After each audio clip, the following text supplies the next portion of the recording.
Jamie East, head of podcast at DMG, but have a background in TV, in radio and online. Part of my past was with you, wasn't it, in a previous life, Janine? Introduce yourself. I wonder what that was now. It was nothing dodgy. I'm Janine. I am the head of creative and culture at 4 Studio. I look after the podcast that Channel 4 have been dipping their toe into since 2006, I worked out. So it's actually quite a long time of toe dipping, but I look after that, and we're looking forward to kind of trying more in this space as we move into future years. Hi, I'm Suzy. I'm head of Visualised podcast and exec for Listen. We make things like Traitors Uncloaked, Olivia Atwood's So Wrong It's Right, and loads of other stuff that hopefully you've seen. Hi everyone, I'm Jackie. I'm a TV presenter. I've done 2 documentaries for Channel 4. One's called My Big Boobs, and another one is called, which you can't see right now, and another one is called I Don't Trust My Therapist, and I did a podcast with Global and CopaFeel called Boobshare, and I'm a writer as well, so I do lots around boobs, bodies and bits.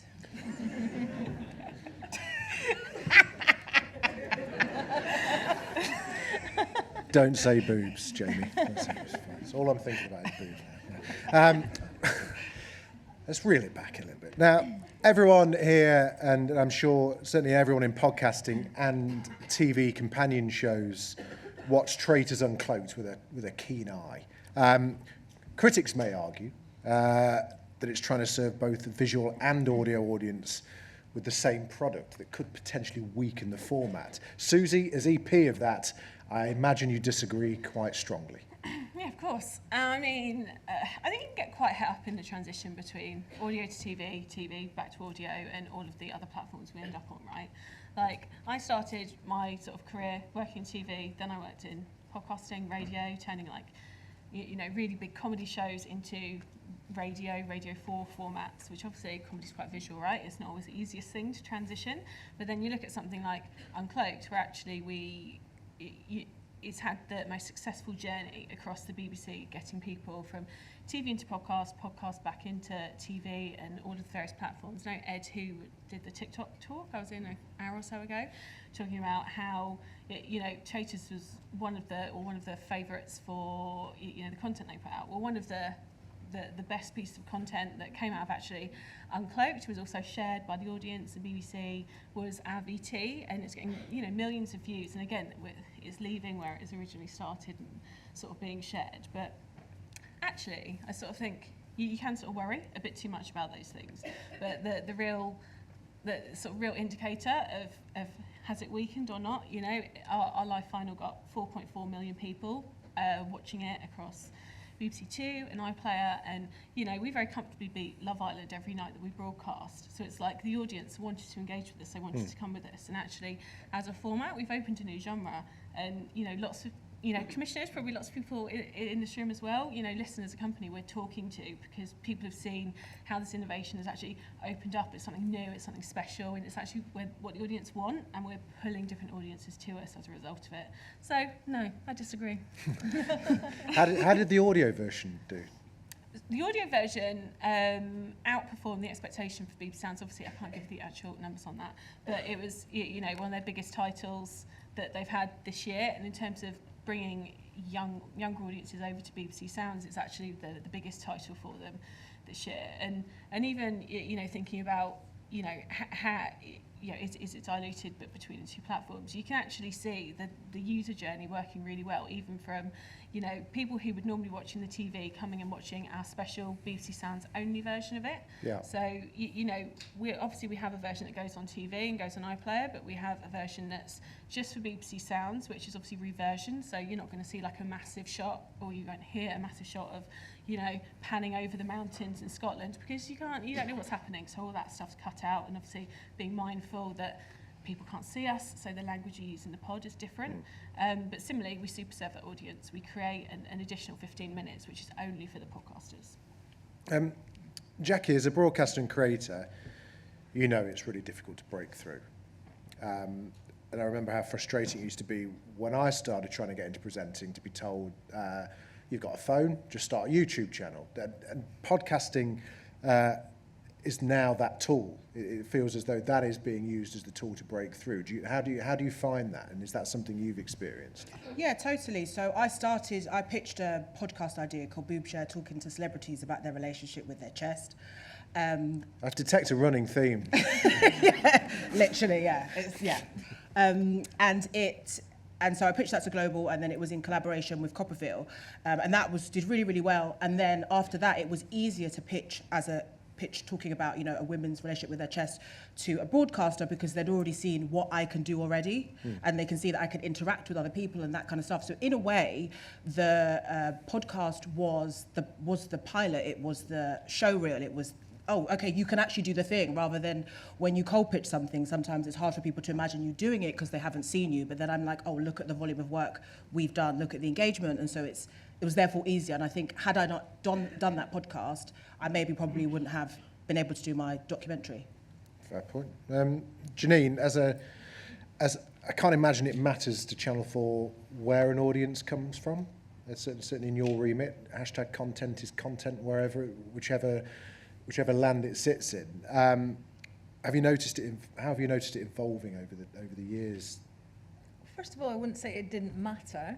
Well, do you care Depends where who an you audience talk comes to. from, as long as they come? But what we've been trying to do is look at our audiences and where they consume content. It's much, much harder to drive an audience to an owned platform than it is to serve that audience with the content on the platform they're already on and they're used to consuming on. So what we see, especially with our younger audiences, is that if we can serve them with the content on social platforms, we will have a much bigger reach and engagement than we would if we tried to get them all to Channel 4 streaming, for example. So it's not that it doesn't matter, it's just that we want to be able to make content that's appropriate, and we've got data to back that up and research it. So when we, for example, start to work on Married at First Sight podcast, which is the one that's going out at the moment, that started off last year as audio, but then with the massive growth in YouTube, and obviously we've talked about this and how YouTube is becoming a very big destination for podcast-based content or podcast-based content, or what I'm starting to call it, filmed discussion shows. Oh, wow. Okay. You heard it here first. Yeah. So putting that on YouTube, we get 10 times the volume of reach by doing that. And then we tried, the linear commissioners came to us last year and said, we want to put your finale episode out on E4. So we did that. And then this year, we were in the same process of working out what the podcast looked like. And then they were like, well, why don't we try putting the whole series out on E4? So that's what's happening now. So on a Thursday night after the final show of the week, that videoed podcast goes out on E4, and it lands on audio and YouTube platforms. And so what we see across that is a whole lot of different audiences still consuming that content in a way that's appropriate for them. And I guess the big elephant in the room with what you just said is with E4 going, oh, can we put that on linear? Yeah. You know, for people with a history of TV, you know, the companion show was always something that was commissioned as a companion TV show. You know, Big Brother's Bit on the Side, all of those Thronecast, all of those kind of amazing spin-off shows, all mine. I guess what I'm trying to say is that kind of pipeline is now being used. Podcasts are now being used as that. Is there a reason for TV commissioners to keep searching for TV formats, or is it all now going to be podcasts? Which let's face it, is a far cheaper way of making television. I don't think it's black and white, to be honest, because there are still spin-off shows. We still have Extra Slice and things like that. For now. And The Apprentice, I think, still has theirs. But as I mentioned at the beginning, the first ever piece of spin-off content that I worked on for a podcast was in 2006, which was for Lost, when Channel 4 broadcast Lost. And that was an audio podcast, and that was a case where we were producing it, we were actually in it, and we were putting it out. That then evolved as Lost went to Sky, and then it became a video-based piece. And so it's been going on a long time. This content has existed. Whether, you know, we have to look at things like cost of production, yes, that could be a factor in lots of ways, but I don't think the expectation of the audience is to have glossy spin-off shows all the time now because they're so used to having WhatsApp groups or those conversational elements. The expectation of some of those younger viewers isn't to have all those bells and whistles and gloss. And I think we have to look at user behaviour and audiences and how they're consuming content and give it to them in a way that makes sense. And if the businesses can save some money and divert that elsewhere, I think personally that's okay.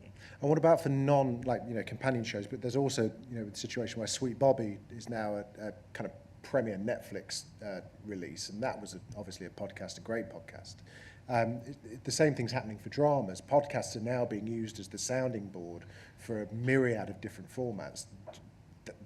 As a TV developer or a TV production, I'd find that slightly worrying. And the kind of, I don't know if anybody here is feeling the need to kind of pivot to podcasts as opposed to developing a slate. Do ask questions on here. I forgot to ask that. I don't know how you do that. I don't think you come up here and type it in. But however you do it, do ask questions. I think it's worth thinking about. I mean, Matt Campion was up here earlier at Spirit talking about the evolution of his content through starting off with an actual show commission, albeit at Channel 4, but then spinning a podcast off of that, and then creating this whole ecosystem of content. So I don't think they're mutually exclusive. I think that it's not about pitching a podcast to get a TV show, although a TV show could come from a podcast, or it could be about spinning a podcast from a TV show. I don't think that it's one way fits all, and I think that's the beauty of the times that we're in now.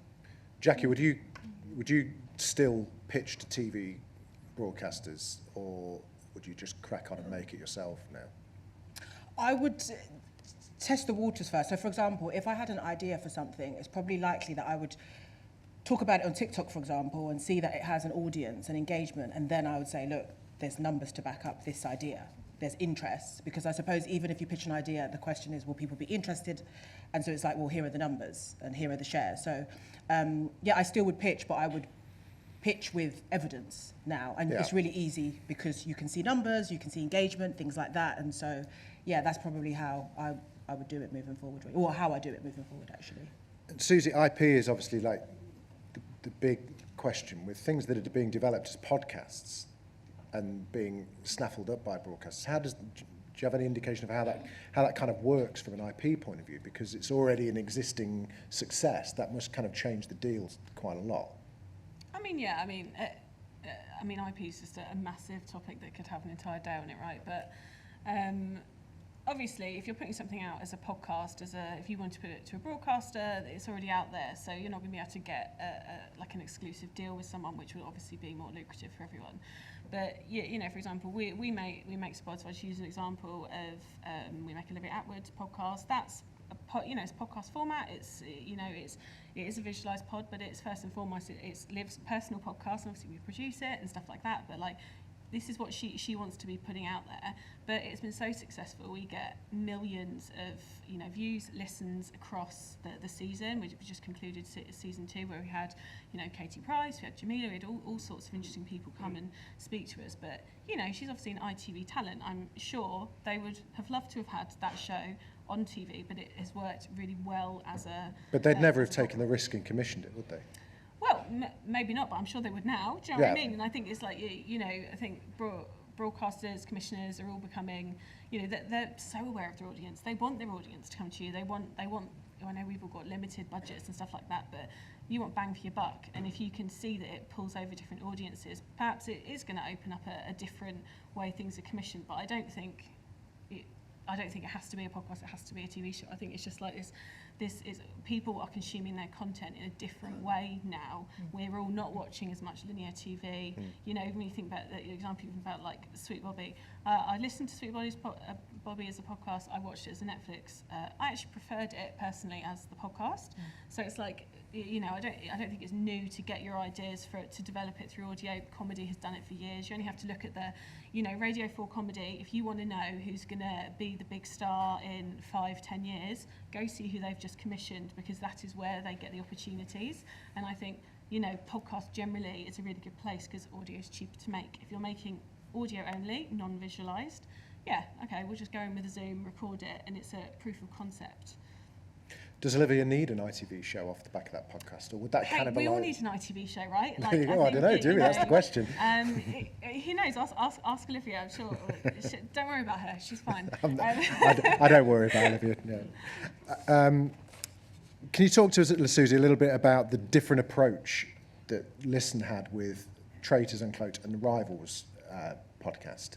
Because they were quite distinct and interesting models. Like Rivals, correct me if I'm wrong, had a kind of prestige, full-length visual episode on Disney Plus, followed up by 3 audio-only versions. Yes. And Traitors obviously is very much more an episodic thing. Can you talk us through the journeys that both of them went on? Did you pitch for both of those? Were they your ideas? Were they commissions? How did it work? And what was the collaboration like on that? So we pitched for both, but both opportunities and got them. I think in terms of like why we put them out in the way that we did. Obviously, you've got a difference here between a scripted show and a non-scripted show. As you know from like maths, like when you've got real life people, it's a reality format. There is more. I want to talk to you afterwards because I want to know why so-and-so just dumped you in a commitment ceremony, or why you just drank that glass of fizzy rosé and you're in a coffin. Like, these are things that I want to know about, and that's why you can do it in more of an episodic way. But when you're doing scripted, like for Rivals, the reason we put it out in the way that we did is because all of the main show of Rivals was all dropped at exactly the same time. So you're not going to stop binging that so you can go and watch this thing over here. So it's actually, the strategies are based on how we know the audience are going to consume it. Yeah. And, that's not to say for all scripted things. For example, like, I know we've got some of the BBC Studios guys in here. Like, for Doctor Who, we did we did the Visualised podcast for the last season. And for that, because the narrative of the entire series was, it can be consumed episodically, but it also has a narrative thread. It meant that you could actually have a podcast after each episode, because also, Doctor Who's going out on Saturday night. It's like we have a broadcast window that we're also able to latch onto. So, it really does depend on what the content is. And as I say, there is a big difference between how you would approach non-scripted and scripted. Quite a few questions coming through, a lot about structure. And I guess that's one of the questions I had here, is on a purely practical conundrum, like, and both all three of you will have a viewpoint on this. I was listening to Davina's podcast in the gym, and she kept referring to people as viewers rather as listeners, and I found that quite jarring. And you mentioned that you do many different cuts depending on which platform, taking out Foley and Atmos because you can't visualize it.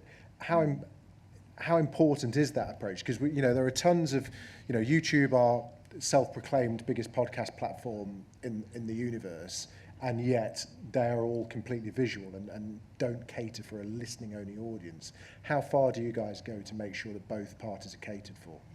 And for Married at First Sight, we specifically have paired up the production company of the series with a podcast production company. So we have audio and visual experts both working on the same pieces of content. And same with all kind of content in a content ecosystem. We tailor it to the platform for which it's going to appear. And, we're working on that show on fairly tight turnarounds. Recording one day, editing the next day, and then publishing a couple of days later. But that goes through both of those, experts to make sure that the content that's actually being published is appropriate for the audiences where they're receiving it. And that extends into social media as well. So the people in Force Studio who are making the promotional content and things are making sure that that is appropriate for the platforms as well. So that's how we've done it in that particular case.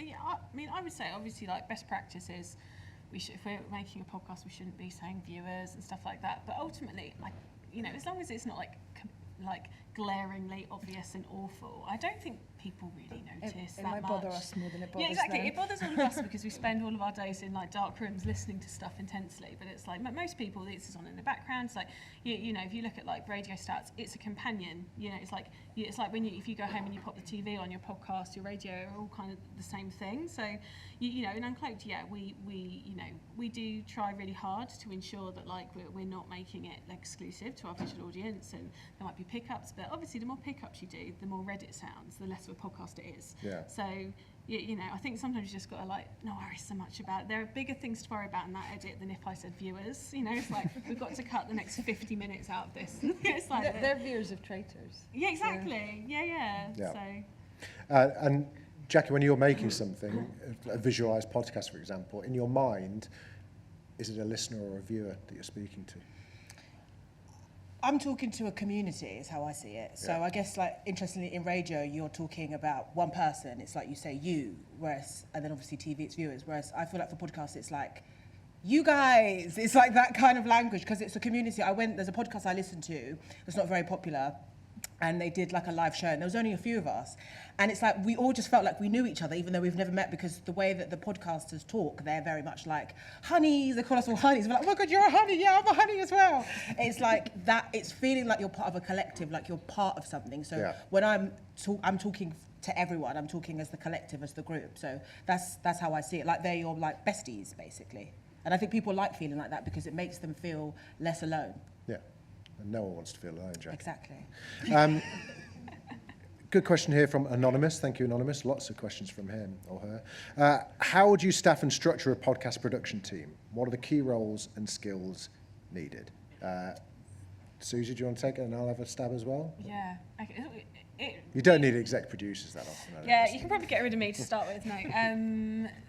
It kind of depends on the production, but having a really strong producer is obviously like your first step. And you know, for example, on the Traitors, we have a selection of producers because we're rotating the episodes. It's obviously a really big production process to get it prepared to get to broadcast on BBC Two as well. So it's not quite as, you know, sometimes if you're just doing audio only, you might be able to cut it the same day. That isn't how the Traitors works.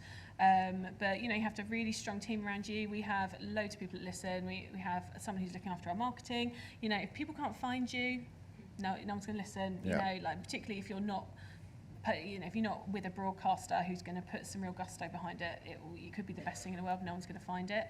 Similarly, you know, production staff around, you'd be amazed how time consuming it is to arrange all of these. The taxis, the studios, that kind of stuff, so production management there. And obviously you have a really strong like exec team around you. So like at Listen, you know, we obviously, a lot of you probably know Darby Doris, he's our director of content. You know, he's got eyes on everything, and there's a selection of execs of which I am one of them. And you know, it's my job is to be in everything, to know everything that's going on, but ultimately stop it when it's about to go off the tracks. Because if you've got a really good producer, they're arguably going to pull the most weight on your production. But like, you need to be able to cut, you need to be able to script, you need to be a people person, because you know, particularly when you're dealing with, like, you know, we don't just make companion podcasts, we made 28 Days Later, we made Child. These are really vulnerable people having really raw conversations with you, and that will change what sort of producer you need. Yeah, I'd say the fundamental difference between TV and podcasting is that in podcasting, like the lines are blurred in every role. A producer in podcasting is very different than a producer in TV, and a PM is probably extremely different as well. It's everyone should know how to do a rough cut. Everyone should know how to make a thumbnail. Everyone should know what LUFS means and all of the difference between WAV and MP3 and all. Just kind of like know your stuff and don't be afraid to roll your sleeves up and get involved in as many aspects of it as possible, because it's the teams, regardless of how big the podcast is, the teams are inevitably smaller compared to TV, and everyone's expected to muck in and have an opinion. It's an intimate format, and that's really important to maintain, I would argue still. My final question, I've got 1 minute 42, is all of you can grant a primetime TV format to one podcast, but your entire future career depends on its success. Which one do you choose? Oh my God, all the podcasts I like would absolutely bomb in prime time. I listen to a lot of like story sort of based podcasts. One of my favourites, which hasn't had a new episode for a while, is called Cocaine and Rhinestones. It's about the kind of dark side of 20th century country music. I would love to see that on TV, but it definitely wouldn't be a primetime slot. It would be buried somewhere on BBC 4 or Sky Arts late at night. That's all right, it can still have success on Sky Arts. I'm going to go in the other direction. I would do The Real Housewives of Salt Lake City, and anyone who is familiar with Jen Shah or Heather Gay's recent glow up, using Ozempic. I need that podcast, need to know what's happening. And I think it'd be very popular. I'd love to exec it, send me to Utah. I'll go, I'll do it. Jackie, about boobs, probably.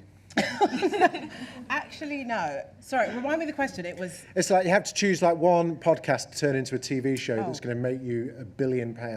Oh my God. So my favourite podcast at the moment is Miss Me with Lily Allen and Makita Oliver. Yeah. And that's because I think people, and the numbers are great, so I hear, but I think people do miss, like millennials, we do miss like these conversations, these nostalgic moments. And I feel like nostalgia is a big currency at the moment. So I feel like it would actually do quite well. Almost certainly going to be a TV show at some point. Nailed on, surely. I'm sure there are some BBC people that are already planning the trailers. Listen, out of time. There are loads of questions here, all from the same person, anonymous. I'm sure we're milling around afterwards if you want to come and grab us, and because there are some really good ones there. What are the big no's? What team do you need? All of that kind of stuff. So if you see any others, I'm sure we'll all be happy to kind of get stuck in and have a chat. But thank you very much to Janine, Suzy, and Jackie. Thank you.